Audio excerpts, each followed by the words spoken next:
First of all, though, I want to recount the visit a year ago that I made down to the Tucson region and south of Tucson, where we had the hearing in Sierra Vista. And as you can see, the picture to my right here, we found all kinds of trash, human waste. It's the reason, the genesis of the Trash Act that you see in this legislation that we're considering today.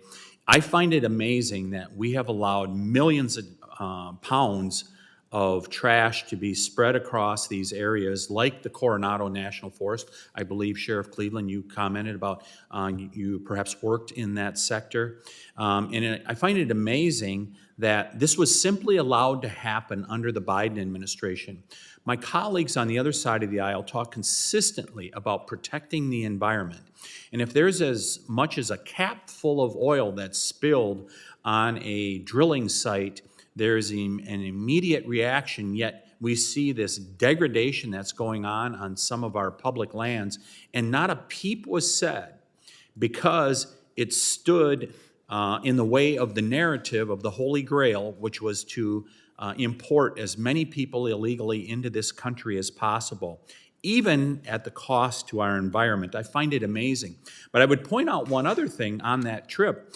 We happened to stop at a hotel that had been turned into a halfway house in Tucson by one of the NGOs that were profiting off from illegal immigration. One of the NGOs that was one of the vital links in the chain, as well as the cartels, the International Organization for Migration, other entities that made illegal immigration a big business on both sides of the border. We found in that Tucson hotel exactly what was happening in Arizona.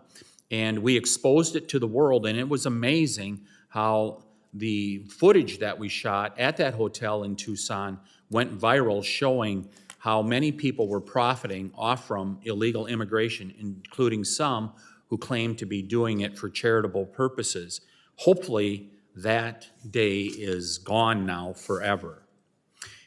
To that point, are things changing? Sheriff Cleveland, we've seen a new administration since January 20th. Tell us, are things changing on the southern border? 100%. It's a night and day. It's been a complete 180. I've anticipated activity in our county to start picking up. I'm not sure that I mentioned, but again, the activity we have in our area pales in comparison to many parts of the U.S.-Mexico border. But between Del Rio, Texas to El Paso, Texas, we are the busiest county and the busiest Border Patrol station. And I anticipated with the plus up of Department of Defense personnel on our side, as well as the Mexican National Guard on the south side, it would push activity to our area because we're a more rural area. But we have seen very few groups. We've seen the numbers, less than 300 apprehensions made across the southwest border. What it shows, I know I've said before in interviews, a lot of times we say what a difference a year can make, but I'll tell you what a difference one person has made with President Trump's voice that has completely changed the dynamics on the southwest border. So, yes or no, things have completely changed on the southern border since 2024? Yes, completely changed. Mr. Perez, has Border Patrol seen a change since January 20th? 100%, sir.